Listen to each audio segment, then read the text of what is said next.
Hello, everybody. Welcome to the Game Boys podcast. Right now, we've got me, Leo. I'm going to introduce myself real quick. Big Sega guy. I like RPGs, and I'm going to pass it off to Isaac real quick. It's Isaac here. You got the Game Boys. We're back for another podcast. We're talking about things we like. We just wrapped up October. I'm a big horror movie fan. Also an RPG guy like Leo, and I'm passing it off to Nick, who's on my right. So, my friends, welcome to the Game Boys podcast. Thank you for joining us. If this is your first time, and for those coming back, thank you. I'm a huge, one of my favorite genres is platformers. I also like platform fighters, if you guys are into those. I'm excited to talk about a bunch of stuff today, so thanks for joining us, guys. What is up, guys? It's your boy, Sam. You already know, biggest nerd here. I'm Debatable. playing through Metroid Prime Remastered. I'm actually probably not. But I'm playing through Metroid Prime Remastered. Thank y'all for tuning in. And I'm ready to talk with these guys. We're all wearing hats today. Let us know in the chat who has the coolest hat. And with that, let's get started, fellas. All right, so today's show is going to be good. We're going to start off with the Cartridge Club on, drumroll, Shinobi 3. Okay, so this month's game was chosen by me. I did Shinobi 3, and I did it because it's a game that I've loved in the past, but just never really played all that much of. And I kind of figured, like, we've done a couple of Nintendo games for the Cartridge Club, so we might as well go a little bit more into the Sega side of things. And we're better to start than the Genesis, but also not necessarily one of your tentpole games like Sonic the Hedgehog or Streets of Rage. It's not quite in the underground level, but probably like what I would consider tier 2 and more of a very well loved, very appreciated game, but one that just never quite reached a mainstream level success. So for those of you that are unaware, Shinobi 3 is an action platformer where you play as a businessman who hands out his business. No, you're a shinobi. And sorry, Wait, did I play the right game? So it's an action platformer, late release. I believe Sam and I played it on the 3DS, and the other guys played it on the Nintendo Switch. Personally, this might be a sin to say as a Sega guy. I know that people love the Genesis port of the game, but I'm like, something about the 3DS one, the fact that you are playing on a screen where you have the option for 3D just added so much to it. Because the thing about that is, like, the 3D thing on the 3DS was cool from time to time, but with these pixel art graphics, it is actually incredible to look at. Like, you get all the layers of parallax scrolling where every single layer that you have, boom, boom, boom, boom, boom, boom, like you have 5 or 6, each one has a different amount of depth to it. And if you have like a transformation thing going on where you have like silhouettes behind you, each one has a different amount of 3D layering to it. And I think that graphically that just added to what was already a very impressive looking Sega Genesis game. And my experience with this has always been positive. There are little problems here or there with difficulty and controls, not necessarily controls, but realizing how the controls work. Once you do actually get them in there, I actually do think I got very used to it. Like double tap to run, double jumping, a lot of this sort of stuff kind of comes off intuitive once you do actually get a hang of it. Isaac's kind of got this face like, But the game to me has always been very fun. And one thing that people don't really talk about when it comes to this game is the music. Oh my God. The music is so good, especially stage, what was it, 3 or 4? The one where you're on the surfboard. It's one of the best Genesis tracks of all time. You're just a ninja that's surfing in like this ocean that's full of like waste, and then these cybernetic like creatures, like robots or drones just start coming at you, and I'm like, oh, this is just a really cool aesthetic right here. I love this.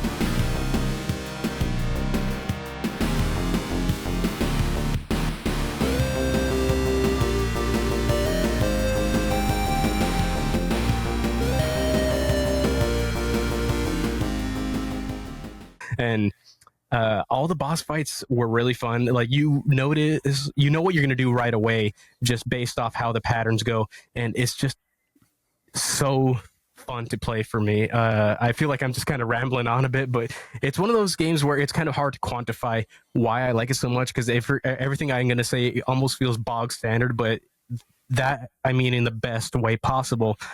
Now I'm gonna pass it over to Isaac, who I could tell has some mixed opinions just based off his reactions. So, all right, go to it.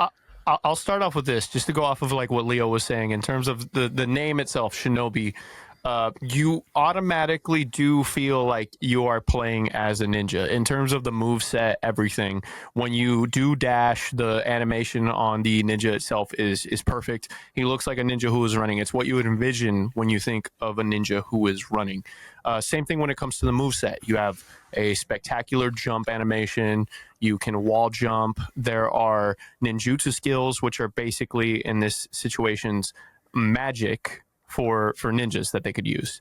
You can throw kunais, and it really does encapsulate the ideology of playing as a ninja and being a ninja, especially for this generation of gaming when you still had, we're on the cups of it being after the Super Nintendo being out for a little bit, Genesis being out for a little bit. Now you have this game here where it really does capture a very good action platforming setting. And Leo said that there is a very good wide variety of level stages. A big fan of just in general, like the whole cyberpunk theme that seemed to be throughout the whole thing. You go into it thinking that it's just going to be a traditional ninja game where it's going to be set in some sort of Japan Like area, a feudal era or something like that. right? Mm-hmm. But instead, what you get mechanical levels, you get surfing levels, like you had mentioned. You That get one boss, I know you know which one. Yeah. You get a whole fight against Mechagodzilla, and it doesn't ever feel out of place either. Everything feels like it's supposed to be there. Every level feels like it's not going out of reach. Like you don't feel like you're in a level that feels like, why did they put this in the game? You're just happy that it's in the game. Sound design is awesome. Every sounding score, it just feels like it was perfectly accompanying to whatever you're playing at the time. And I will say it was a very enjoyable experience going through it. A very challenging game too, and I know that the guys will probably get into that a little more. Challenging to a certain respect, where there was times where I was like, dang, this is hard. And it almost made me question, to the point where I was like, am I about to rap on this game and ding it because of the difficulty? But then it made me ponder to another series that I love a lot, like in Castlevania, where there's a lot of situations where you feel like the controls maybe are your fault. Sometimes when you do mess up, and maybe situations where you find yourself dying or having to restart are your fault. That's called gaslighting. So in that, what I mean is you overemphasize how much you put into a control. Mhm. So if you overcompensate or undercompensate on a certain movement, you're going to die in this game and you're going to lose. That being said, I can't excuse it for everything. It's not perfect to a T. I know Leo was talking about the intuitiveness of the controls, and I can agree to an extent. However, there was a lot of times, granted, I gave the game one playthrough all the way through, and at the end of the game, I still don't know how I made it all the way through that level. I can't tell you how many times I expected to double jump and the ninja did not jump again. Mm-hmm. I can't tell you how many times I expected the wall jump to be able to let me cling back to the wall and it didn't. I can't tell you how many times the jump. I have a big complaint about the jump. Okay, So when you run, you feel and look like you're going fast. You're not going fast at all. You're moving pixel by pixel. When you jump, you feel like you're going to do a far leap. And I don't know, I've just been spoiled by Mario games where you just jump and you go like all the way across the platform. You just go high. You don't go far, you go high. And you can go high again. And the last level is just seriously like a big middle finger to you, because there's just electricity all over the place. And you have to wall jump around electricity in every parameter. And guess what? Your best move in the kunai that you throw, you don't bring enough of those to the last boss fight, you're losing. You cannot respawn at the last boss and beat them. The regular melee attack does not cut it. The regular melee attack will screw you in the end if you do not just spend hour of gameplay farming material before going into him.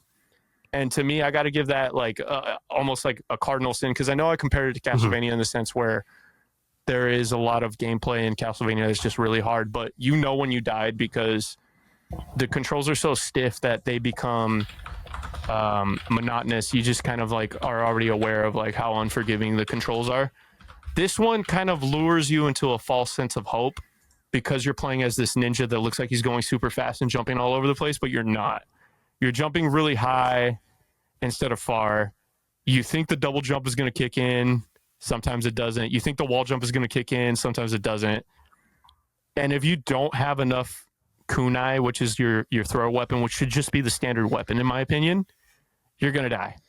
I know we rate the game, but I'll hold off on my rating for now. I did like the game. I know I ended in the part where I talk about the fails, I guess I should say, but it was still but it was still a very enjoyable experience, and I'm glad we got to pick it up because otherwise I would have never played this. And it was an awesome game, awesome graphics. I gotta say, it's one of the Genesis's highlights. If you wanted to look at why a Genesis game looks awesome, this is one of those games. And before you pass it off, I want to say to your credit about the whole control thing. When I said mostly good, that whole double jump thing was what I was referring to, because the wall jump wasn't too difficult for me. I got the hang of it, but the double jump, you have to like reach an arc. So it's like you go all the way up. Then once you go down a little bit, that's when you could activate the double jump. It's not automatic. It's not guaranteed. And I do think that they should have made it a surefire thing, because that is, I would agree, the biggest detriment as far as the controls are concerned. Yeah, because when it comes to playing as a ninja, you think it's like you're gonna have this like superfluous amount of just fast, quick, well executed movements, and there were 95% there. Yeah, and I just still think that this is obviously a game of its time when difficulty was definitely a part in replayability, and it was still very fun. I just feel like there's definitely room for the controls to feel tighter, more executed. That being said, I still had a great time with the game. Sound design is awesome. The graphics are awesome. The sprites are awesome. One of my favorite boss fights I've probably played on a Genesis game. I saw you instantly text the group chat. I immediately went in the group chat. And I was like, Mecha Godzilla. And I was like, all right, he reached that stage. Yeah, exactly the same, bro. No, definitely. But that's my immediate first thoughts. I'm going to pass it on to Nick because he's immediately to the right of my screen and is also a notorious Sega guy as well. So, Nick, what's your thoughts? So overall, I'm going to agree with you guys. I like the game quite a bit. I had played this game briefly on the Genesis. I never really got super deep into it. I think it's a great action platformer. I briefly played the first Shinobi, I think, and I could definitely see how they expanded upon the formula. I'm going to agree with you guys. The presentation is phenomenal. I think the graphics are beautiful. The parallax scrolling, as Leo said, is great. I really like the Genesis aesthetic. I'm also a big fan of the Super Nintendo, but the Genesis aesthetic is very distinct, and I think that this is a prime example of it. Overall, my biggest gripe with it is the controls, as you guys mentioned already. I found myself really struggling with the double jump. I don't know why. I was questioning you guys are bad, bro. Yeah, I don't know. Probably. But somebody clarify for me, is it just because what I picked up on is you jump, but then you have to jump in a direction or something? I don't know. You jump at the apex. At the apex, if you jump at the very top of your jump, that's what I would do. Very slightly after the apex. Oh, is it? I had to look it up, and you can only double jump if you input the second jump at the apex of your first jump. See, we got to be looking up how to double jump. Yeah. You know what I mean? Looked it up. But at first, I will say, anyway. That's why I said that a guaranteed double jump would have helped this game, but I digress. I was I forgot which level it was. I was on, I think it was level 4, the one where it's you're in that factory with the little brain alien things, and there's those conveyor belts. And for maybe only 5 minutes, I was stuck because I couldn't figure out how to get higher, and it's because I wasn't actively doing the double jump as much. But obviously, eventually I got it, and it helped quite a bit. Another thing is like, and just to be clear, I played this on the Switch, so like maybe people's control differences are gonna differ from mine. And I also played with Joy-Cons, so that's probably not the best way to play. I didn't really play with the D-pad, which is probably not the best thing when you're playing a 2D platformer. That would hinder you quite a lot. Yeah. You know, because of that, you know, the whole like double click forward or double click back to run. I just wish, obviously, you know, this game was made in the early to mid 90s. I just wish there was a run button. I think that would make it simplified. Obviously, this game was a product of its time. I think it's a really good game. I have to agree with Isaac a little bit, and this is probably partly because of my experience. Not to say if anybody has any, people are probably gonna have different experiences, but I thought it was a hard game. Like, honestly, like I found myself using save states sometimes just to save time. But it is one of those games, as you guys mentioned, where like I haven't really dived deep into Castlevania, but I played a little bit of the Mega Man games, and obviously these are different different games. But with Mega Man, specifically the older ones, they're very difficult. That's a good comparison, especially with like most of the time you're using a projectile. Mm-hmm.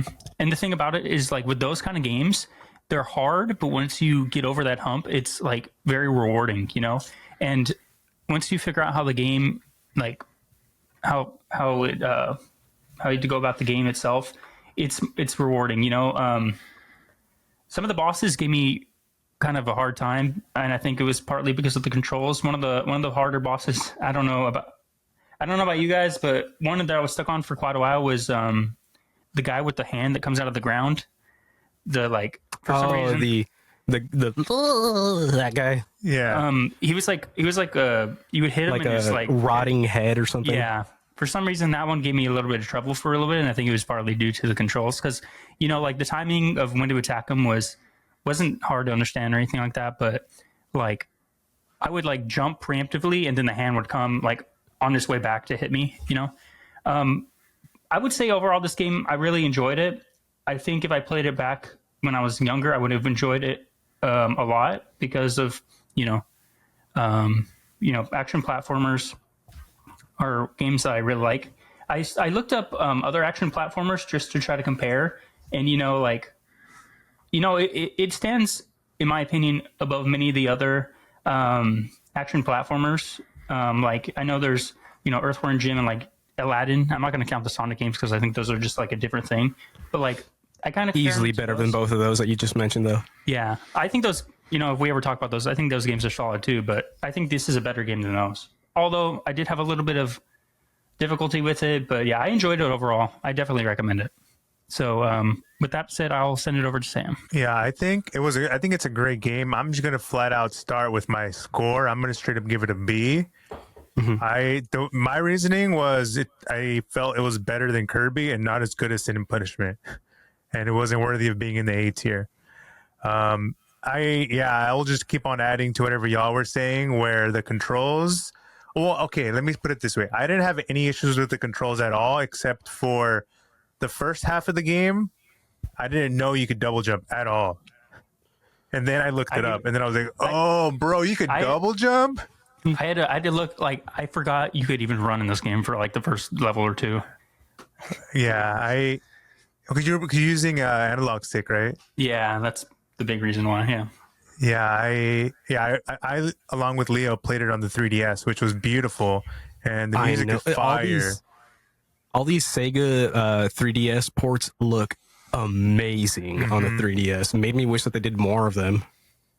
Yeah, I know. There's like a Sega Genesis classic cartridge or something like that on the 3DS, and there's like 4 games on them. I think there's like a volume 2 also. I don't know what games are on there exactly, but I know there's 2 of them. There's like 8 total games they ported. Okay, I think so. So this one comes with 9 games. This is the one that was released in the US right here. If it'll focus. I think the other one was released in Japan, right, Leo? Sega 3D Classics Collection. This one comes with, this one was released in the US and the other 2 came out also in Japan. Those are very expensive though. We're talking probably like $400 plus dollars each. This one comes with Power Drift, Puyo Puyo 2, Sonic the Hedgehog, Nick, Fantasy Zone 2, Altered Beast. Hold on. Galaxy Did you say Force 2 $400 each? bro? That's more than Chrono Trigger. Yeah. That's great. Those were Japanese exclusives, and I wanted to get them in the past, but when I realized they were that much, I was like, normally I'm a physical copy sort of guy, but I'll go digital on this one. Maybe if I ever see them for like 100, okay, I could bite that bullet, but no. Yeah, that's crazy. Anyways, yeah, these all look beautiful, and I wouldn't say they all play great. It depends on how much you like each individual game, but Streets of Rage 2 is one of the ones that got a 3D port. This one is, and these are two of my all-time favorite Sega Genesis games. I wish they did Streets of Rage 3 because I'll die on the hill that Streets of Rage 3 is better than 2. Never played any of them. But fun fact, I will say, this is my first Genesis game I've ever played, ever. Oh, really? Like, I guess B. Like, I've tried Sonic. Yeah. Actually, not on a Genesis, though. But this is the first time I ever played, like, a Genesis game proper. I will say also, I want to mention that Lee also talked about this, and I want to point out the music in this game is fire. I found myself listening to the OST at work. I'm like, yo, this is some Bob, dude. Banger. Hey, Yeah, there's a bunch of bangers. Honestly, that's what gets people more into the Genesis than the games themselves, because not to say that the Super Nintendo's a slouch for the soundtrack department in any means, because it's all based on who's developing, who's composing, all that sort of stuff. But I think that the Super Nintendo was better at more symphonic sort of things, whereas if you want something more hard rock and more bopping, more beat driven, you went to the Genesis. Obviously, there are exceptions in both cases, but I think you know what I mean. Yeah, it was a fire soundtrack. And I was gonna say one thing. Oh yeah, I save scummed the heck out of this game. It was really hard, bro. There's times I tried to beat it without save scumming, but then I was like, bro, I'm not gonna be able to beat it in time for the podcast if I don't save scum. So Last level with all the electricity, bro. Forget that level. Level, bro. I did a bit of a perfectionist save scum. So what I would do is if I got to a segment, I would beat it and I'll be like, okay, now I'm going to try to do it over again as perfect as possible because I don't know. I saved scummed it so bad that like as soon as I would go to a next screen, save. And then next screen again, save. Bro, it was so bad because there's this one segment. The hardest segment for me was, I don't even know what stage it was. There's like water tower things, and like you could hang on pipes. Oh, and there's like the back creatures. Stage There's like 4, back part 2. creatures. Yeah, back creatures that look like gargoyles or something. Yeah. You're just climbing on the things, and then they just fly and hit you, and you cannot attack them while you're like. It's so bad. Like it's just like it's hard for no reason. It's not even hard. Like you can't. I mean, I am of the proponent of like you got to get good, like melee, get good, bro. But like that, I was like, this is cheating. I cannot do anything to like. I actually avoid agree them. with you on that one. I was forgot so about that segment, bro. That was right. That was the moment I started save scumming. After that, it was like every screen I was save scumming. After I got like to the edge of a pipe, I would save scum. It was so bad, bro. It got me frustrated. Yeah.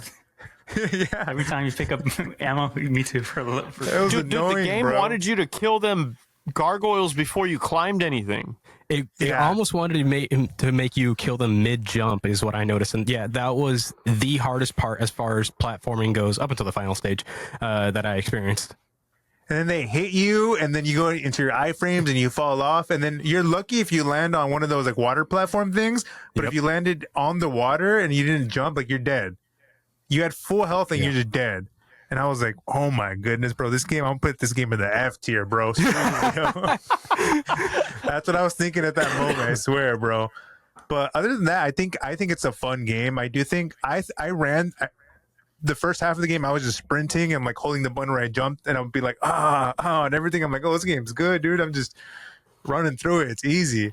But yeah, I had a rude awakening whenever the gargoyles came through and screwed everything up. But all right. Yeah, I think with that, I'm going to give it a B, and it's my final answer, ranking it in my specific thing, and I'll pass it on to whoever's next, or if you guys want to give it your guys' grades. Yeah. But I don't think you guys graded it. No, we didn't. No, we didn't yet. Up to Leo on who wants to grade. All right, I'll go last. Nick, go next. We'll go backwards order. So Nick, Okay. then Isaac, then me. So, as I mentioned, I like this game overall. I'm going to give it a B minus. As Sam said, comparing it, I'm trying to compare it to the other games we've played. If it was like in a vacuum, then like I would probably rate it a little bit higher. But since we comparing it to Sin and Punishment and Kirby, I definitely think it's a better game than Kirby overall. I love Kirby games. But then Sin and Punishment was, I think, a better game than this. So I'm going to give it a B minus. So All right, now for we'll go to me, Isaac. I can't put it anything higher than B. Mostly because like some of the contradictions that I said about it being punishing in a way where you're like, I know where I messed up, but also contradicting in the sense that I said it was also unfair in some of the controls. I still stand by some of the controls were unfair.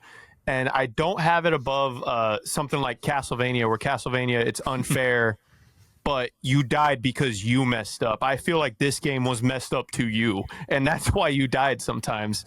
But it was still a great game. Like, the levels were awesome, the designs were awesome, the platforming is awesome, the move pool is awesome. But, if it had unlimited knives that you could throw, I might put it in an A. Because otherwise you have to, like, saving up knives before the last boss, or you just can't beat it. You're not beating it with the melee attack.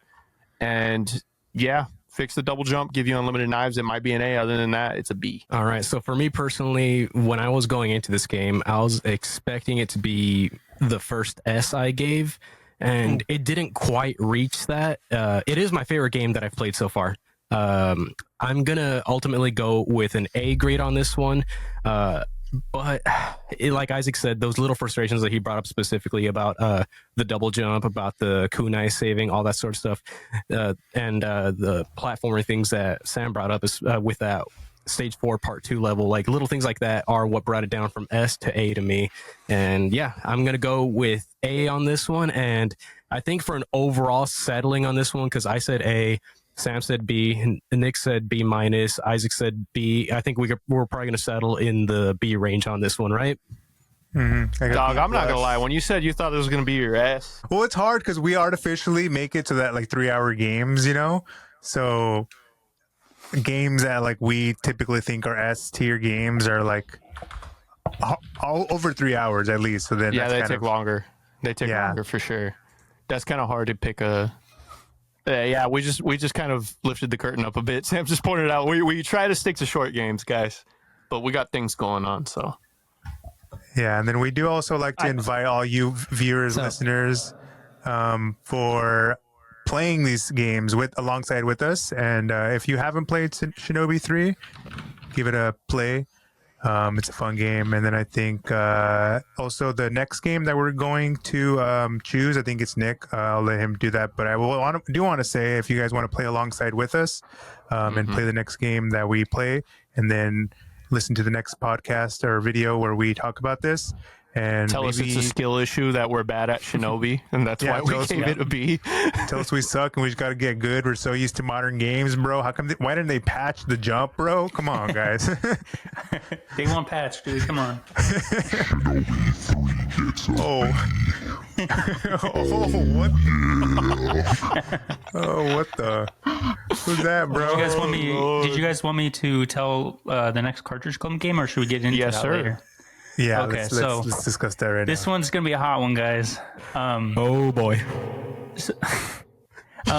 So the next Cartridge Club game that I've decided to pick is Sonic R. This is going to be interesting because I'll give you guys a little bit of a peek into my thought processes. I played this game a lot as a kid, so I'm gonna try to be very objective with this. Obviously, I know we'll get into it, but it's gonna be interesting because I played this game a lot as a kid, and I don't think these guys have played it, and I know it's kind of notoriously frowned upon or talked about negatively online. So it'll be interesting to see. So excited to see you guys play it, and excited to see what you guys think about it. So with that being said, do we want to get into our next segment? I'm just laughing so hard because Leo has this really cool voice effect going on, and you just hear bad. Is that what he said? I can also even tell what he said. I just said bad, but like I could. Bad. Oh, what the? We got Yeah, that's effects part out of here, the- bro. We're leveling up That's our part of the, production quality. Part of the what? Part of the soundboard thing or a mixer thing that I got. It comes with these voice modulation effects, so I could do the whole. Next game is Sonic R. Hey, say the Ooh, intro that's to it. Classic Game Room. Yeah. And with that was That our is segment. from Earth Classic Game Room broadcast from the Intergalactic Space Arcade on its never-ending mission to review everything.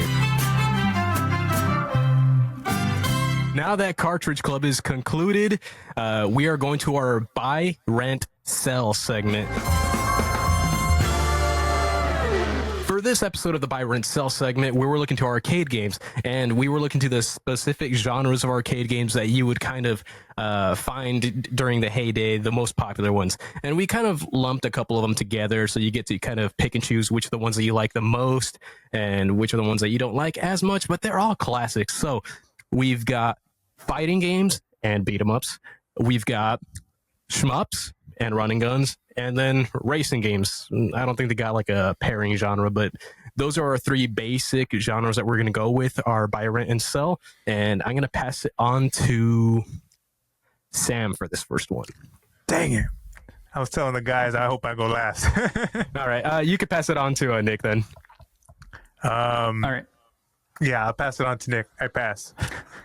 So I thought about this one, and this is going to be a pretty hard one for me because I enjoy all these genres. I was thinking about it like, based on like the times I've been to an arcade, which games do I always go to? What genres do I always go to? And I think I'm going to maybe surprise some of you guys. Overall, I'm going to start with my rent, and then I'm going to get into the others. I'm going to rent running guns and shmups. And this might be, I don't know if this is being oversimplistic, but specifically, honestly, it's because of Metal Slug games. Like, I love the Metal Slug games. I love the Metal Slug series. I think for me, an arcade game is something you can pick up and play. And, whenever you go to an arcade, they're kind of short bursts of experiences. And obviously the Metal Slug games they're quite long. But shmups in general are like, some of the classic ones like Galaga and all those, they're quick experiences. I kind of would put Centipede in there, I guess, too, if you're thinking about some of the older stuff. But yeah, I'm going to say rent the shoot 'em ups and shmups and run and guns. I'm kind of a fan of the run and gun genre in general. I know this isn't these aren't arcade games, but there's the Cuphead series and Gunstar Heroes. I know those aren't technically arcade games, but they fall into the same genre. You also got Contra. So overall, I'm going to say rent the run and gun and shmup series. Now, this next one, I thought about it for quite a bit, and I might disappoint some people in the comments, but I'm going to sell fighting games and beat 'em ups. Ooh. Now, I'll tell you why. Okay, I really enjoy fighting games. I really enjoy fighting games and beat 'em ups. I'll start with fighting games. So I don't consider like Smash is a different thing. So I'm not relating to Smash right now. But I think about Street Fighter, Mortal Kombat. Those are phenomenal games, extremely fun. I've never been somebody that's been very good at them. I think the fighting game I put the most time in as a kid was Marvel vs. Capcom 2, which I think is phenomenal. But other than that one, like I'm just like in general not good at fighting games, but they are very fun. And then beat 'em ups. I always have loved the themes, the themed games that constitute the beat 'em up genre, like the Simpsons game, the X-Men game. You got the Ninja Turtles games. I think they're incredibly fun, but for me, and you guys can feel free to disagree, but I feel like they're very repetitive to me. Like they're fun. Don't get me wrong. The Simpsons game, the X-Men game, they're great. I think especially for the time. I believe they're all made by Konami, right? Most of them, at least. But for me, they just get a little repetitive. I think they're fun, but yeah. And then with that being said, I'm going to buy racing games. The reason why this is because whenever I go to an arcade, I always find myself having the most fun with racing games. I looked up a list just to refresh my memory. one of my favorite racing games of all time is Hydro Thunder. It was on the Dreamcast, and it's also an arcade game. I also like Crazy Taxi. Crazy Taxi is, I mean, it's kind of a racing game. It's kind of not, but it kind of falls into that genre. You know, I also Big like mother truckers. if that's in there, that's actually a pretty fun one too. But it's a fun game. But you also got like Outrun. You got some of the Super Hang On, the little motorcycle Sega one. Cruising USA. Cruising USA. There we go. I was thinking about that one too. And yeah, like I just remember myself as a kid going to like the local pizza joint, and like they always have those kind of arcade games, and I feel like those are, you know, the most pick up and play for the average person, including myself, somebody who hasn't put a whole lot of time in arcade games. If I may, also just kind of shed a little light to Nick's background. Nick's mom worked at one of the best pizza places in our hometown growing up too. Yeah, that had an awesome arcade collection. So he knows what he's talking about when it comes to arcade games. Yeah, I remember playing. We also had that trucking arcade game where we worked at. At T8. Oh, I shouldn't have said it. But anyway, yeah. Yeah, I remember playing that. I remember playing Cruising USA. I can't remember which one it was, but it was either Cruising USA or Cruising World when I was a kid in the arcade. And then I shouldn't forget this one, but Daytona USA is always a staple, especially if they have the multi-cabinet setup, you know. And then lastly, I got to say this one. The Mario Kart arcade game is really fun. They're kind of harder to find compared to the other ones, but they're extremely fun. So if you ever get a chance to play that one, watch our old Santa Cruz video where they play Mario Kart arcade. It's funny because I was struggling the entire time to play it, and then Nick wins the race, and he's like, he's wondering how Nick was doing it the entire time, and Nick he just goes, "I looked it up right before I started racing." I was pushing the help button. Yeah, I was pushing like the help button to find out how to boost. that game I think was made by Namco, so that's why there's like Pac-Man in that game. So if you guys ever get a chance, play that one. With that being said, that's going to conclude my buy, rent, sell. I'm going to send it over to Isaac. All right, cool. I agree. That episode was pretty funny because I remember just for a while I thought I was doing well, and then Nick was just smoking me. But yeah, that happened. Waluigi. Waluigi. That game is cool. I know I'm going on a tangent, but it like takes a picture of you and puts it on the racer. It's sweet. Going into my rent right away, similar to what Nick just did, I'm going to also rent shoot 'em ups, Shmups too. And I'll just preface it like this. My experience with arcade games more so lies on the home console than it does going to actual physical arcades. Leo and I are big, avid Sega Saturn guys.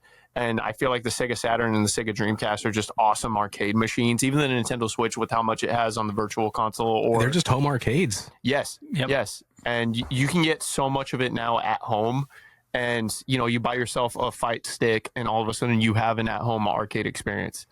Shmups are a genre that I did not appreciate until I kind of started recently getting more into them in the last year or so. I started getting games like Sengoku Blade on the Saturn. I got, I think it was called The Game Paradise on Saturn. Now I got on the channel too.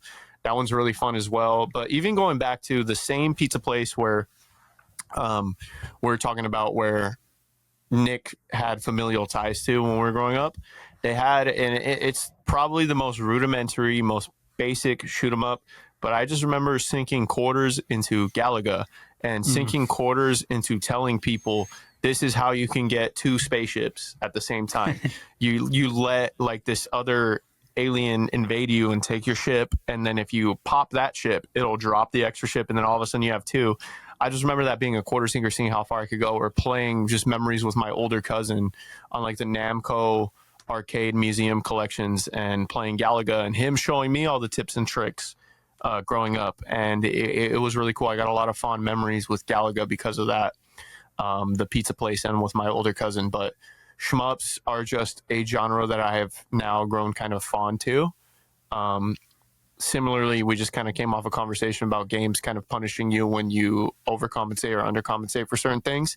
Shmups will tell you how to play the level. They'll tell you, do not go into these dead areas, go into these areas and you'll live.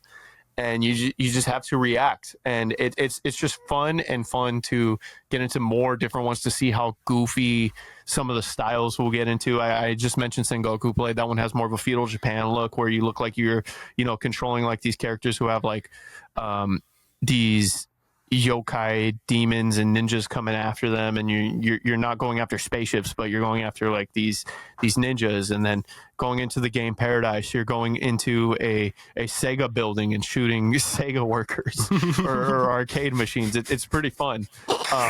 But that's going to be my rant. I think that they're good quarter sinkers. They're really fun. You can go into them over and over again. Immediately going into my buy, I'm going into fighting games, but that's just because I'm an avid fighting game player and collector. I play a lot of, obviously, like some of the heavy hitters, like the Marvel vs. Capcom series. I have a couple arcade one-ups of the Marvel vs. Capcom games, and I just find it really fun to learn combinations to directions and then execute moves and then keep them in like my muscle memory, because then like I can all of a sudden, like, yeah, you have usually it's 4 to 6 buttons and a control stick, but the control stick really acts as like a pseudo button, because you can then execute a movement and then execute a combo that otherwise in other games that doesn't really happen. And it drew me into fighting games like that. There is, I'm not gonna lie, there is a wall when getting into arcade fighting games that if you're either into that or you're not, and it'll keep you out. I got into it, especially on the Saturn, and started getting things like the King of Fighters. I started getting things like the Marvel vs. Capcom series, the Darkstalker games. And then now I'm buying like niche fighting games like Asuka 120% Burning or Waku Waku 7, things like that. There's like now niche fighting games that I'm looking for that I haven't played yet, that I love though. And yeah, I just think they're awesome and have some of the best sprite works ever. Fighting games have awesome sprite works. Everything in Darkstalkers looks like a goofy cartoon, and Capcom, bring back Darkstalkers, please. So that's my buy. Bring back Morrigan. Yeah, and more things. My sell, I'm going into racing, and it's not because I have it as the worst of the three. It's just I like the other two that much more. I don't have really much bad to say about racing games. As a matter of fact, I'll say a couple good things. I love specifically jet ski racing games in the arcade, and those are awesome. Or games that are futuristic, kind of like Wipeout. If you play like the Wipeout games, those games look awesome. Anything that looks futuristic or on water, I love those types of racing games. But yeah, I'm going to sell the racing game, not because I don't like it, but because these are three very good choices, and that one just happens to be the third favorite on my list. And I think we got to go. Leo, are we going to you last, or are we going to Sam last? If Sam's not comfortable going next, I could have him go last. Either way works. Sam? I could go next. Let's go to Sam then. Yeah, we're going to me. All right. So I kind of was indecisive at first, and then after I heard you guys talk, I'm like, okay, I remember a little bit more arcade games. And I'm also going to start with my rant like Nick did.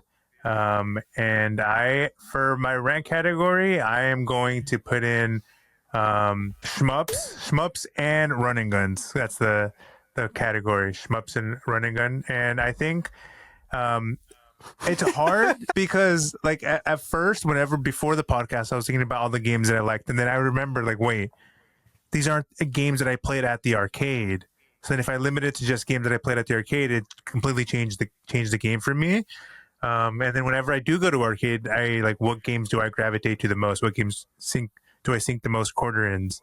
And running guns is up there. Running guns is shmups. Like Leo, or like Nick mentioned, Metal Slug, and I know Leo's probably going to talk about it, but that's just if it's there, I'll play it. And it's very fun. I'll put quarters in if we go to like a arcade that's cheap that we have around our location. I can sit there all day and beat it and play it, and it's fun and it's a good time. And like for that game alone, honestly, that I always will play that over any other racing game, even like the BMX ones, even the snowboard games, the Fast and the Furious, the freaking Mario GP. And I guess with that, it's leading me into what I'm going to sell, which is also like Isaac, racing games. I just want to click that. Yeah, so racing games, and it's just like similarly exactly like Isaac in a very boring way. There's nothing. Okay, this is way long. There's nothing wrong about racing games. I love them also. It's just that I am less gravitated towards them if I go to arcade, and I think it might be because I'm not good at racing games, and I just got to get good. But there's just something about being able to play. I don't know, like some racing games you could play with other people and like they have two machines set up together.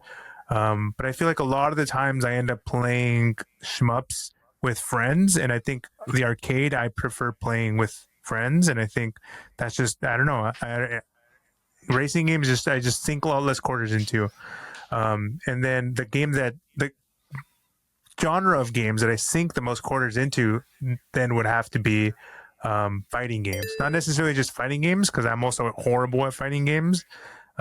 We played with Gabo every time we freaking hang out with him, and he just destroys us. But more specifically, beat 'em ups, like all the games that Nick mentioned.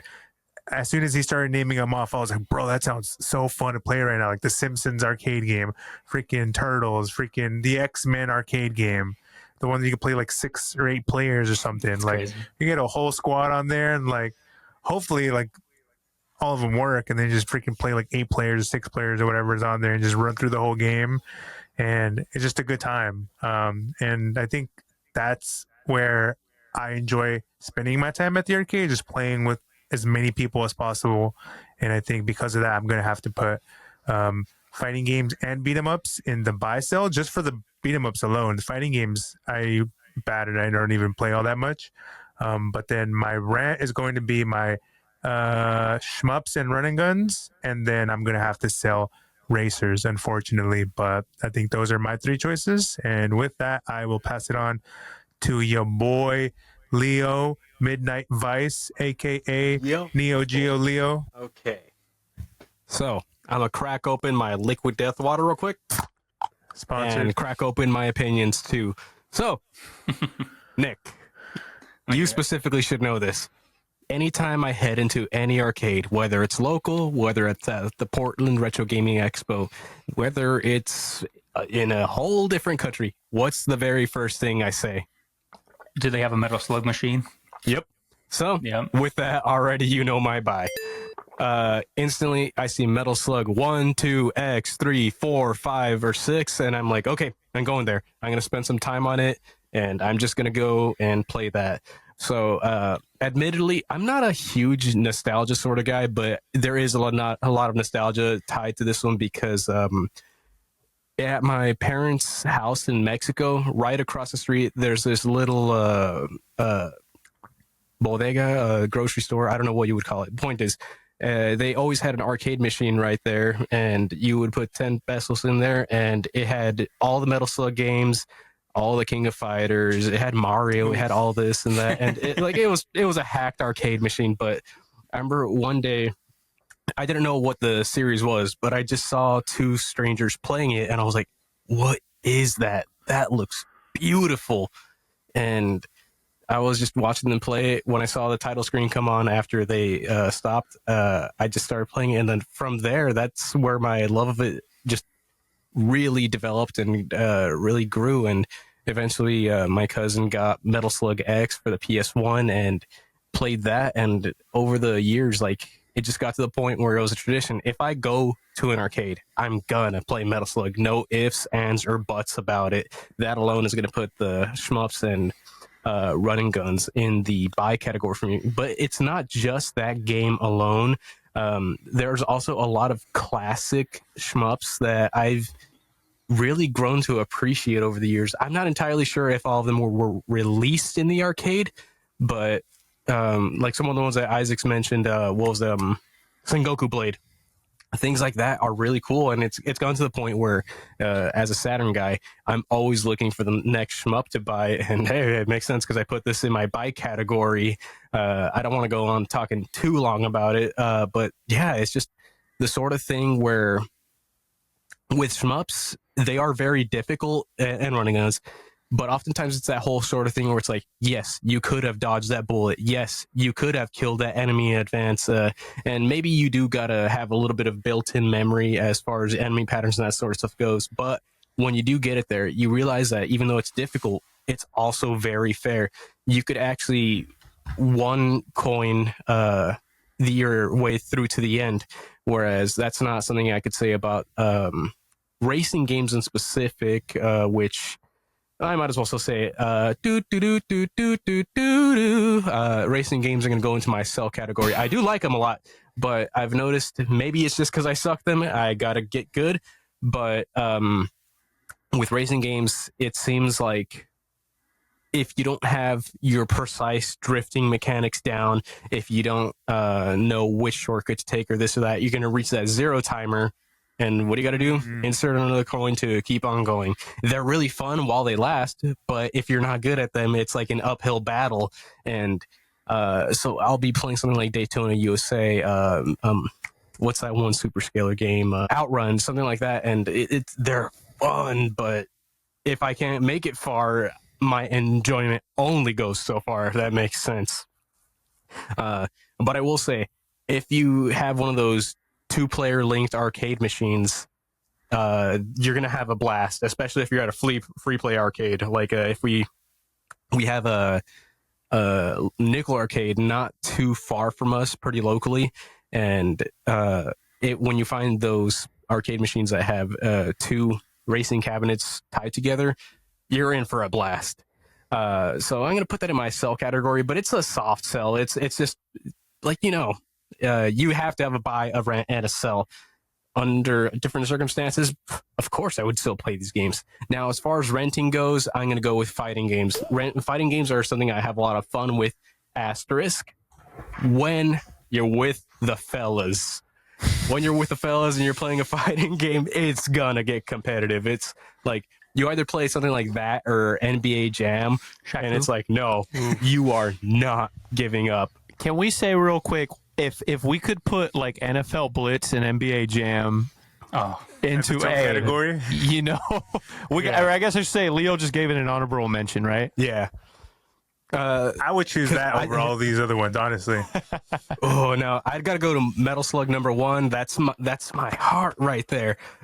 But a very close to would be NBA Jam. Leo, quit capping. If you could put Guitar Hero as the #1. No, I would still put Metal Slug above it. That's how much I love Metal Slug. Respect. DDR. Especially because, don't get me wrong, I love playing Guitar Hero Arcade, but like, let me see, what's that? Sleeping Giant, My Mastodon. That's the Guitar Hero Arcade song I love playing the most. When I'm not playing that one, maybe Cult of Personality, but it's like, I wouldn't say I have a limited interest in the song selection, but I know my bread and butter. You're going to say something, Isaac? No. I wasn't. Okay. Leo, what's your favorite Metal Slug game? 3. Me too. Yep. I think Metal Slug 3. I think most people say that's like the best one. Yeah, most people say X, 3, and 6, and I would have to agree with that. Yep. I'm more of a Metal Gear. I mean, I'm more of a Metal Slug Tactics guy myself. I'm actually really excited about that. Yeah, looks cool. Oh, something I even forgot to bring up about Metal Slug, or at the very least, I didn't delve into it too much. As far as 2D pixel art goes, beautiful. It is probably my all-time favorite, sense of art direction. Like, every little thing moves. When Isaac edits this, he's going to put a GIF of one of the bosses. He could pick just a random one, and I guarantee you're going to see every little frame of detail, like not just in the boss itself, but your character in the background, in the foreground, little things moving here or there. It's just, they put so much detail into those games. It is beautiful. That thing be looking like Cuphead, bro. Like, straight up, Metal Slug looks like everything is animated. That's one thing I'll say about that series. I don't play it a lot, but everything, like, you can see, if someone farted, you can see their pants move a little bit. Yeah. Hey, Leo, do an impression of when they open their mouths at the end. like the You know, like their mouths get huge. yeah. Hey, homie, that would always be like, "Thank you." Yeah. Thank Yeah, you. the prisoner. Heavy machine gun. Yeah. All this is to say, yeah, that game I is love just Metal so Slug. charming. That's my that alone puts shmups and running guns into my buy. My rent. I didn't go into it too much, and I don't want to run long, but fighting games and beat 'em ups. Beat 'em ups I could enjoy anytime, especially if you have like a 4-player beat 'em up like the ones the guys mentioned. With fighting games, I'm not gonna play them by myself, but if you have the guys around and you've been having a good time, you're gonna have an even better time if you go into a fighting game and just get that competitive spirit going. When it comes to selling, I like racing games, don't get me wrong, but of the three, I'd have to go, they're the ones that I'll put in the sell category. And with that, I think we got our buy, rent, sell covered. Does anybody have any extra thoughts? No, I think we go on to Nick, right? I think I already covered mine, but just to add something that you mentioned, Leo, after hearing you guys, and I still stick by my list just based on my feelings about the genres, but I will say I do think that the racing genre, when it comes to arcade games, probably has the least replayability out of the others. And although I'm still going to keep my list, that's a huge factor. Honestly, I'm a huge fan of replayability, and I think obviously fighting games have like ultimate replayability. And then beat 'em ups and run and guns. The run and guns definitely have a lot of replayability. So just wanted to add that. So yeah. I think that covers it, though, right? Yes, it does. Yep. All right, let's put that end card in. Woo! And with that, before I get into the end card, if you think we're dumb and do not agree with us, let us know in the comments. Dislike the video, unsubscribe from us. But if you did like us and you did think our opinions are cool, leave a comment. Let us know what you thought. Do the Isaac thing. He's about to do fireworks. Leave a comment, subscribe, give us a like, help us out. You already know. Shout outs. Also, yep, that was Leo. And remember that we have this podcast on Spotify, Apple Music, Apple Podcasts, anywhere you can listen to podcasts, anywhere you can listen to YouTube. And with that, we'll give Leo his end card. All right, so we've concluded the buy, rent, sell segment. Now we are gonna yap about it. And what are we gonna yap about?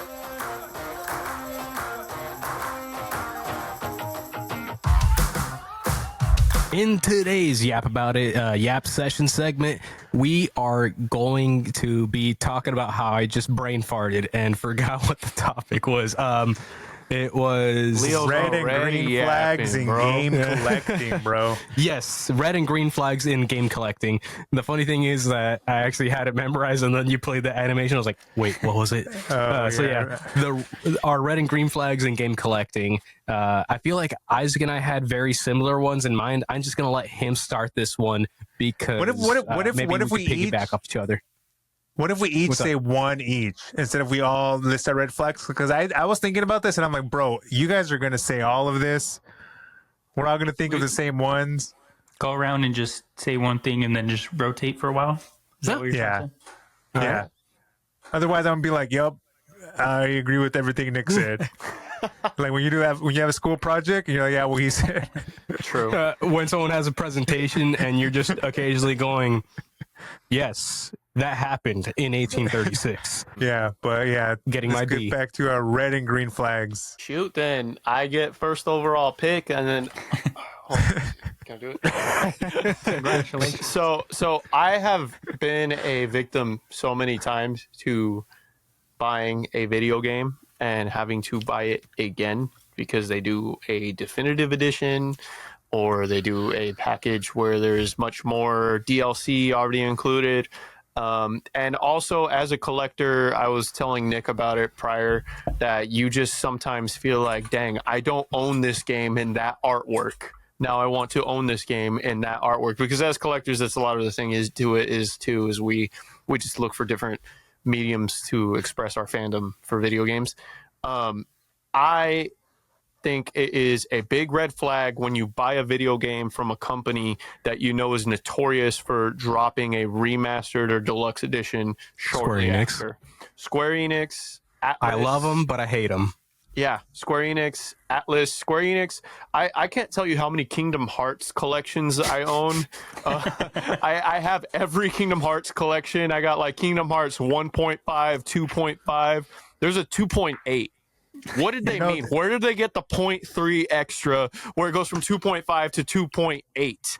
And then 3 comes out. Don't they Featuring have, like, Dante from Devil May Cry or something. I don't know. Yeah. don't they have a complete collection now? For now, right? There's For going to now, be another right? one that comes out too. I bet you. Exactly. 2027, Kingdom Hearts Complete 3.4783. And then I'm gonna buy Kingdom it Hearts pie. because I buy all of them. I buy all of them because they always make it, HD and crispy on like the newest PlayStation with the newest controllers.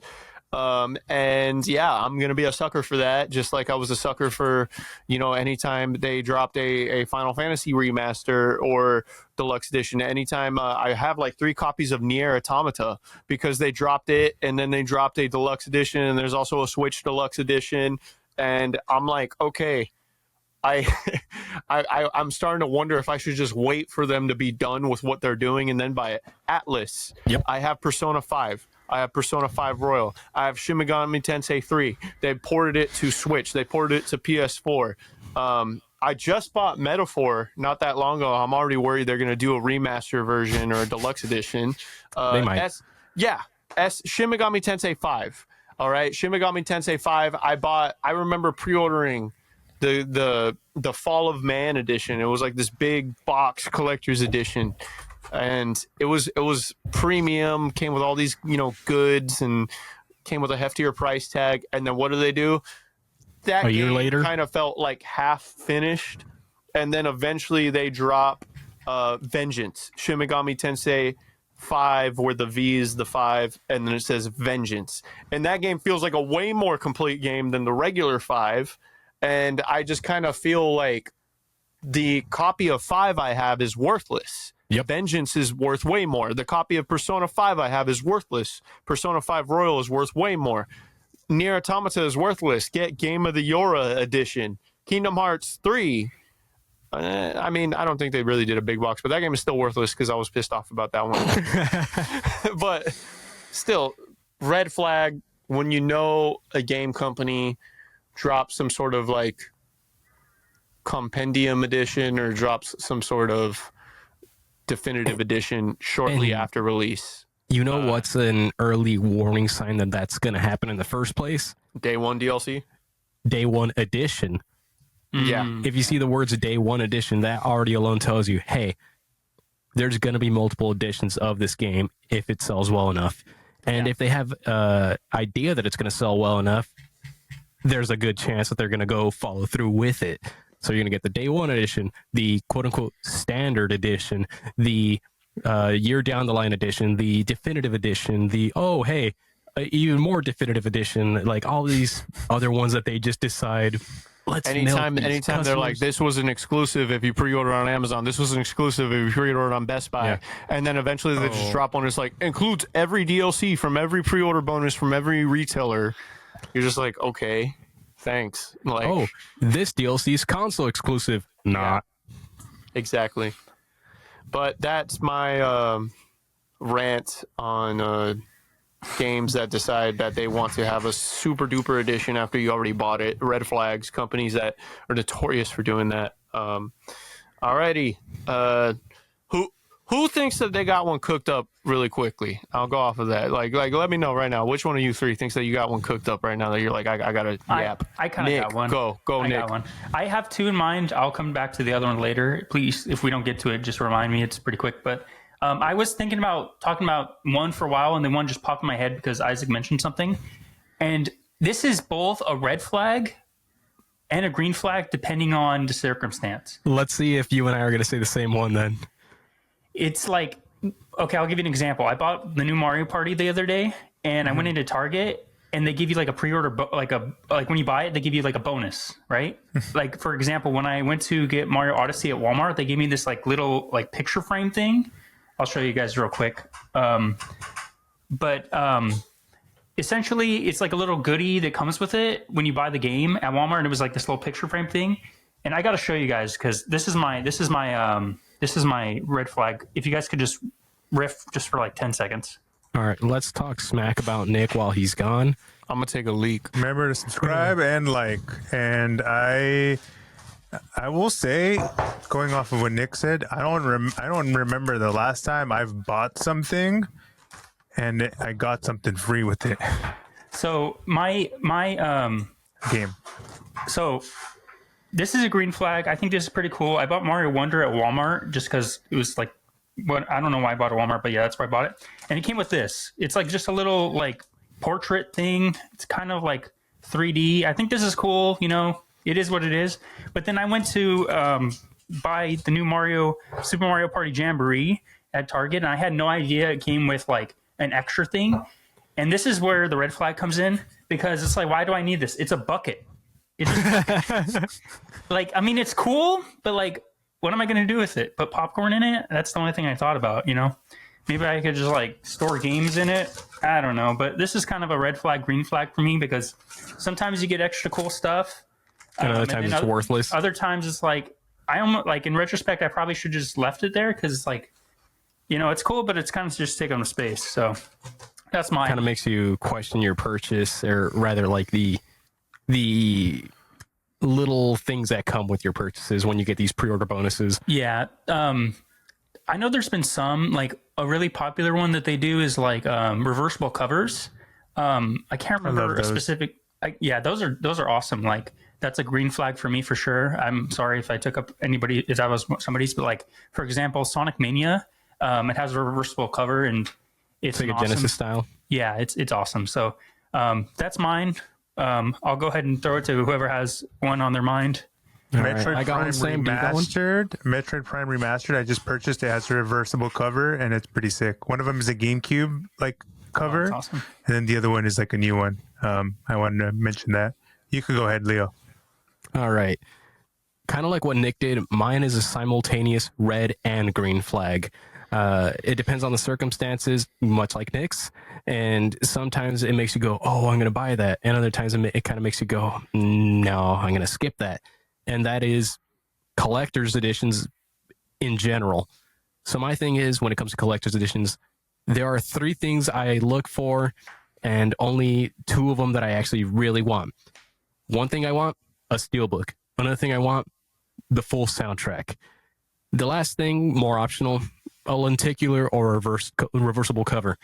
That said, there's been many times, and this is why I say it's both a red and a green flag, where I FOMO myself into buying a game because it's a collector's edition. And then I kind of either sit on the game for a while or I play it and I'm like, wow, kind of wish I just went with the standard edition on this one. Even if I enjoyed the game, maybe I didn't enjoy it enough to where it's like, was it really worth spending the extra $30, $40 on this and getting this extra stuff that's just taking up space that I don't really need? But on the other hand, there's also times where I look at this and I'm like, oh, this soundtrack is fire. I'm glad I got a CD copy of it. Or, oh, dude, that steelbook looks awesome in my collection. And that's the sort of thing where it kind of makes me wonder, like, do I really need all these collector's editions? I've kind of stopped buying them as much over the years because I've kind of come to realize that sometimes even when I love a game, I don't need all this superfluous stuff. I'm fine with just the base game unless there's like a very specific it factor about it that makes me go, okay, yeah, I'm getting this collector's edition. And how do you feel, guys? How do you guys feel about that? I agree. I haven't bought a ton of collector's editions, but you know, like one of the coolest ones I bought was a Sonic Mania one. That was just one of the first ones that came to mind. And I know recently you guys were showing me the Sonic X Shadow Generations collector's edition, and it looks amazing. But it's like $200-$300 or something crazy like that. Limited run will get you like that. Yeah, yeah. I think collector's editions are awesome, but I agree with Leo. Steelbook is probably one of the coolest things, and then the soundtrack, and you know, an art book's kind of cool depending on the franchise too, in my opinion. What are your guys' thoughts? I love them, but I hate the space they take, because I have quite a few collector's editions myself of different games that I love. The problem is you're going from something that is like the size of, you know, a PS4 game spine to all of a sudden you got like this giant textbook sized item, or the size of like 3 textbooks, that is now taking up real estate on your shelf. And yeah, It's like Peep a PC, Sam. It's like a PC game. you know, and you got this big box item, it's taking up real estate in your inventory. And if you are, yeah, totally, That's awesome. totally. Sam, for audio listeners, Sam pulled out 2 different Fire Emblem collector's editions, and they basically look like giant Bibles. And They might as well be textbooks from your college history class. exactly. And you've got limited shelf space as it is, especially when you're a collector and you're just constantly adding to the inventory of things that you want to go and play through. Yep. What I appreciate is a good steelbook, kind of like what Leo said, because sometimes if there's an edition where I could just get the pre-order and I get a steelbook, I am super satisfied. Yep. If there's a big box edition, I usually love it, but I hate when they think that it is warranted charging 3 times the amount Yeah. of what a game costs. Like I see now, standard is usually around $200 for a collector's edition right out the gate. Unfortunately. That's a And lot it's of just money, this- bro. Yeah, and it's a big old box, and I like having a soundtrack. I like having a steelbook. I like having an art book. Do I feel like I'm getting $200 worth of Nope. experience? No, never do I really. And I typically now I'll still buy those from time to time, but I reserve it for something that I feel like is special, that like I'm like I really need to hone in on this because I could tell this is going to be something that's special to me in terms of an experience. So I would prefer to own the definitive standard of that. Other than that, yeah, I agree. It's a pain in the butt to own these big old editions. Yes, especially when you get something like, sometimes they'll come with the most useless collectibles that are included. Kind of like Nick pointed out, his little popcorn bucket, and that's not a collector's edition exclusive, but it'll be things like that where it's like, okay, what practical or aesthetic purpose does that serve whatsoever? I hate stickers. Stickers is a waste of my time when they put in it's a like, collector's edition. I'm not if I'm a gonna use them. collector, if I'm a collector, I'm not going to use them. Yeah, But if they're there, I got to keep them. at least with things like I'm hit or miss on, like, I know acrylic standees is becoming really big with RPGs. Yeah.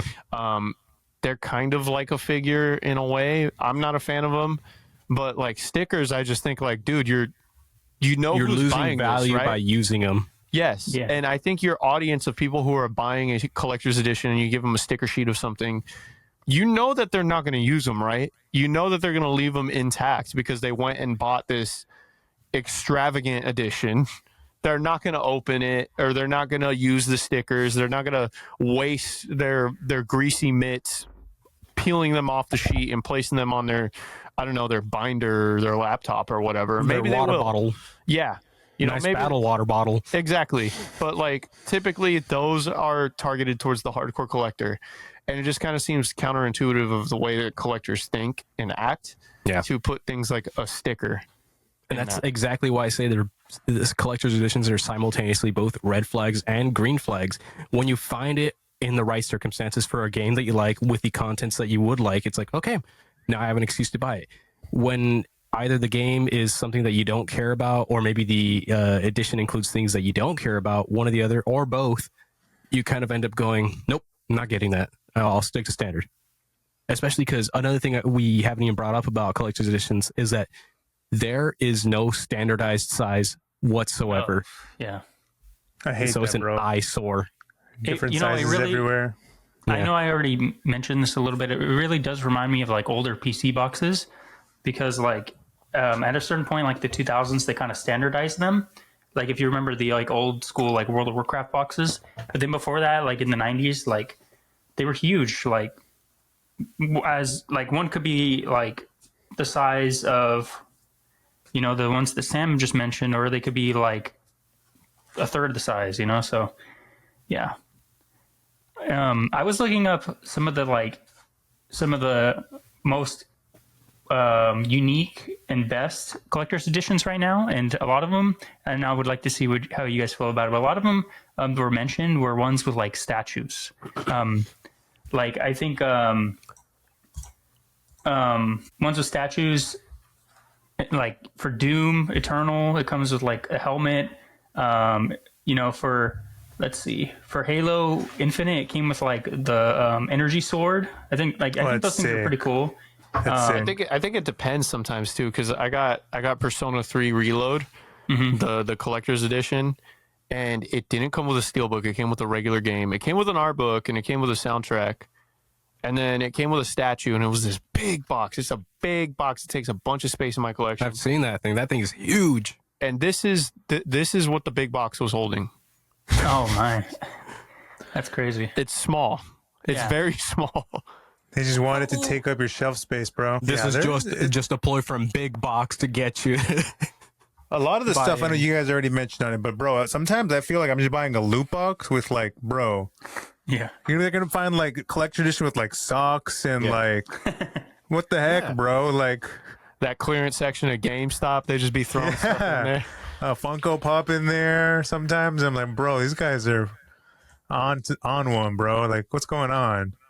And a lot of the times I feel like it's a gamble because, like, I think Leo mentioned a little bit about this, where like I buy the game because I'm hyped and excited for it, but like reviews aren't out yet, and like things sell out quick, all like now, so you have to be on it, and you kind of have to gamble whether you're gonna like the game or not, and you buy this big old expensive collector's edition, and then you end up realizing that, bro, this game kind of sucks, and I kind of don't like it. Limited run games. They do a cool thing where they pre-order, but I want my game now, bro. I want that instant dopamine rush. I ain't trying to wait like 8 months for a game. No shout outs to limited run games, but I do don't like know how them, long it but takes they off do the that a top of my lot. head. But sometimes it feels like that, bro. Bro, tell me why. Like, I pre-ordered Clock Tower and spooky season's over, bro. Like, I'm gonna play that next spooky season, but I was bummed that certain collector's editions or just editions of limited run games that I bought. I'm like, oh, I'll see that next year. Yeah. And something I didn't even mention, this is going to be really quick because I want to pass it off to Sam's topic, but I said that I do love soundtracks in my collector's editions, but something I hate are soundtrack selections where it'll be like 10 tracks out of the entire 73 track soundtrack listing. I'm like, what use do I have that? Even if they are the best tracks, I want the whole thing, not just stage 1, part 2, stage 7, part 1, all that sort of stuff. The boss fight. I want the whole soundtrack front to back. I have no use for soundtrack selections. I'm looking up like terrible. I'll share my screen just Collector's briefly. editions. Yeah, and something that's something. Can you guys see my screen? Yeah. I guess for Xenoblade Chronicles X, it came with a thumb drive. And, That's sick. And then this one, Star Wars: The Force Unleashed, came with a thumb Lame. drive I as think well. that's cool. Yeah, I mean it's something that A lot of this that is would actually subjective. probably use. You know, like this one's a jacket. It's just interesting. Like I get, yeah. I don't. Hey, yeah. Isaac, this isn't a collector's edition thing, but you know what is probably the coolest collector's item that there's probably only like one of in the world? This Homest. The Final USB. Fantasy 15 Regalia actual car. That exists. Yeah. Holy smokes. Hey, look at Sam's thumb drive for silver. Oh, now If that's his a cool. camera will One warrant of a it. kind, dude. This the For collector's edition. audio listeners, Sam is holding up a copy of Pokemon Silver that he bought that was modified to include a thumb drive at the end of the game. So you can play some Pokemon Silver, and you could also, Save your homework. back up your English assignment that you probably forgot. Should I upload that at 12 p.m. or 12 a.m.? I don't remember. Dude, you could put a ROM of Pokemon Silver in there.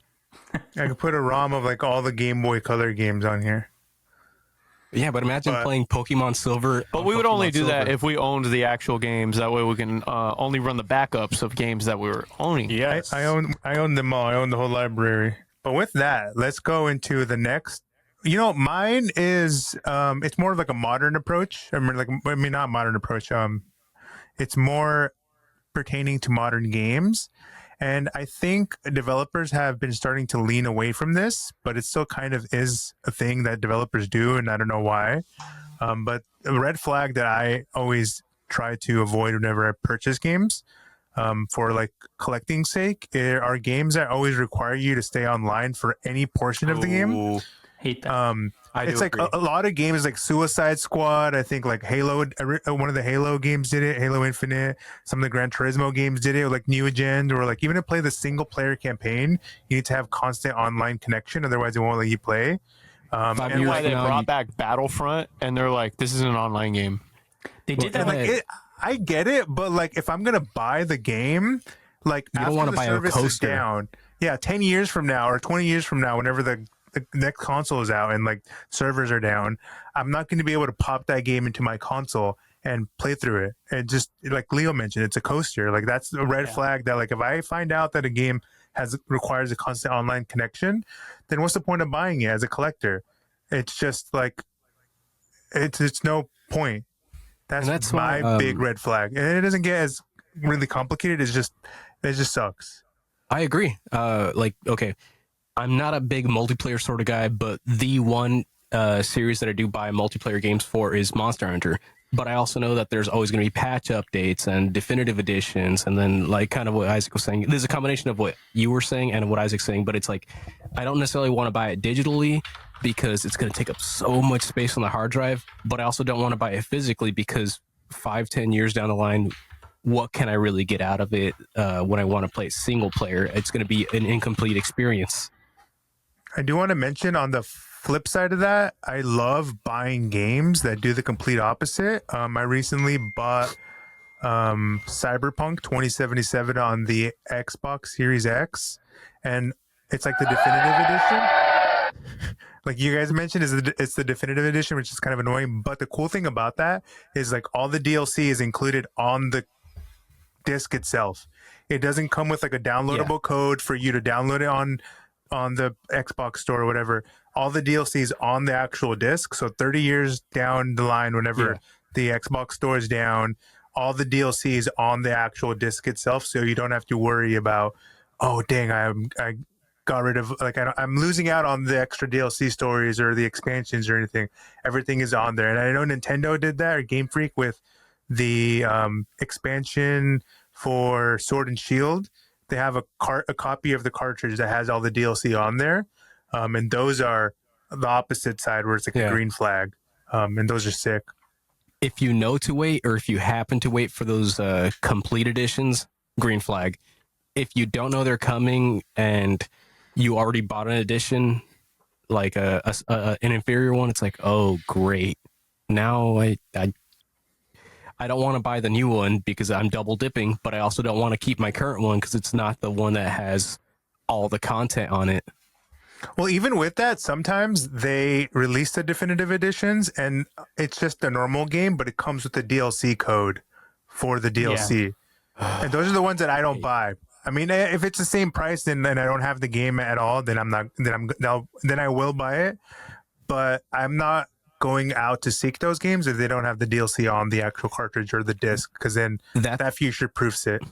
That's what happened to me with. I could give the game to you, and like I don't have to worry about like I buy games now, and I'm like, oh yeah, I bought the game on eBay, but then like the description says like DLC code has already been redeemed, and I'm like, bro, what's the point? And that's what happened to me with Final Fantasy 15 Royal Edition when I got it back in 2018. Was I thought the DLC was going to be all on disc, and it's a download code. And on the one hand, I'm like, I still ended up getting the stuff, but I'm disappointed that it wasn't on the disc because it's like, oh great, I gotta keep it perennially installed in whatever system I'm playing, or else 10 years down the line when servers shut down, it's not on disc, so I can't even download the stuff anymore. Yeah, it's like if you go to a convention or something, like if you find the definitive edition, like it's not really the definitive edition if the DLC code is gone. Exactly. I was going to buy a copy of that for Isaac because I know that he doesn't have Royal Edition at the Portland Retro Gaming Expo. The only copies I could find were used, and I'm not going to chance that. Even if they say, oh, I don't think I use the code, there's no point. I'm only going to buy it if it's sealed. And unfortunately, like a lot of games are going in that route for cost savings reasons, which I get. But at the same time, as somebody who would like to preserve gaming history as much as possible, I feel like there's going to be a ton of games you won't even be able to play anymore. And you see that with like the Xbox Live Arcade. I think it shut down recently, right?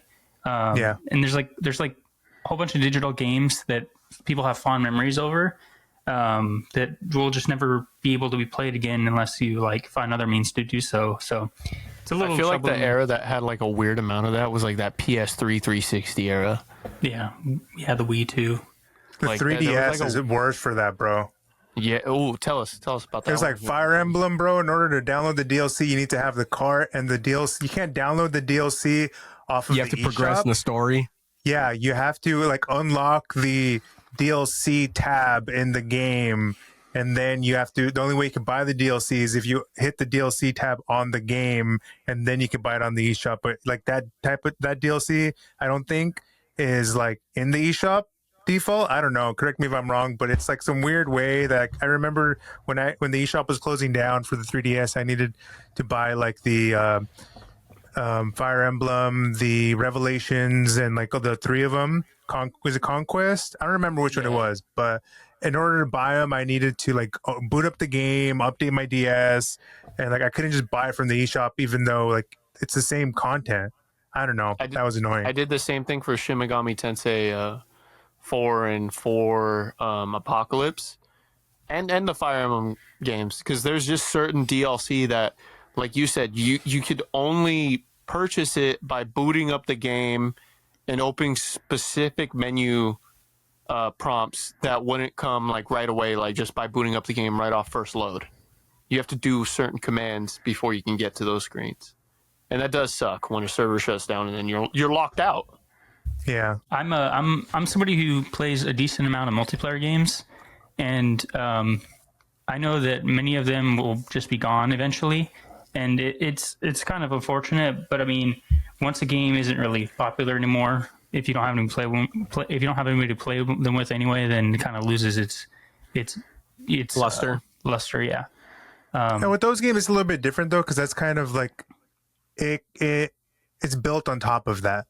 Yeah, You know, it's like League of Legends and like Fortnite and all these games. Like once their player base is gone, it's going to make no sense for them to keep running. yeah, it makes sense. And it's kind of like you have to cap. Like I think about certain experiences with those kind of multiplayer games, and obviously, like with like single player games, I remember the game itself. But with online multiplayer games, I remember the experiences I had. Like when I think about League of Legends, I don't think about necessarily the game itself. I think about playing with you guys all that time. You know, so it's just a totally different thing. But yeah, With that, you guys have any green flags? Mine was a simultaneous, so that covers mine right there.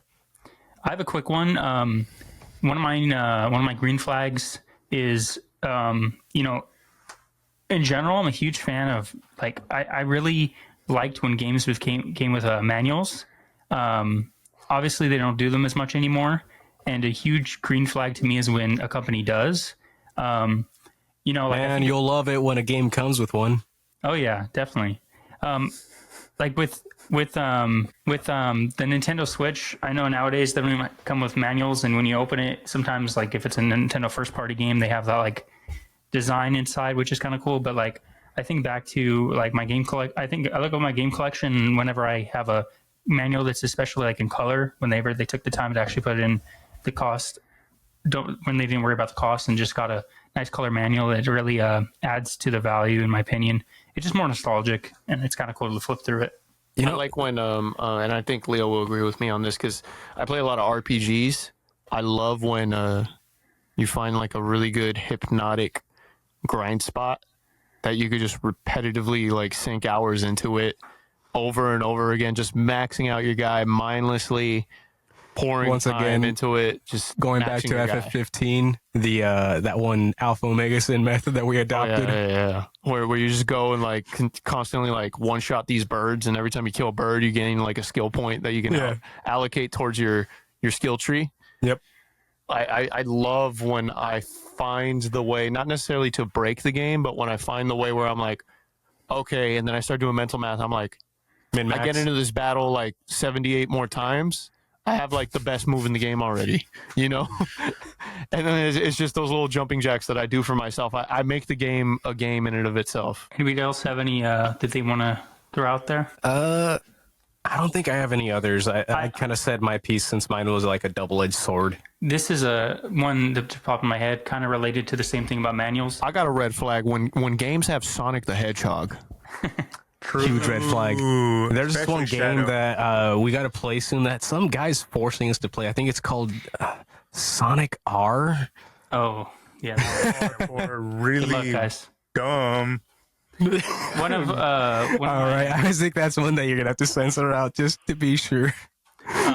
one of mine Wait, what? that I another red flag that I didn't like, and this is related to the manuals, is like this is kind of only for like Nintendo, Super Nintendo era kind of games. Is whenever they have specific key information in manuals that you need to know for the game, but don't include it in the game until you have to actually like look at the manual. And I don't know, it just That's Would it bad be game Really design. cool. yeah. It could be really cool, but also really bad. Like a really cool one, but at the same time, if you don't have the complete copy, it's kind of dog water. Is Metal Gear Solid. How you have the codec information in the back, and they say, "Look at the back of the package," so you know. It's like what? It's like breaking the fourth wall, and it's really cool, but it's also like if you don't have a complete copy, like let's say you were a kid in the 90s renting that game, what would you do? You didn't have the internet back then. Okay, good. All right, everybody, that covers our Yap session for this episode. Thank you very much for watching the podcast. And as a bit of a recap, next month we are going to be playing Sonic R for the Cartridge Club. So if you want to tag along, maybe share your side of the experience, let us know. Thank you for watching. Till next time, have a good one.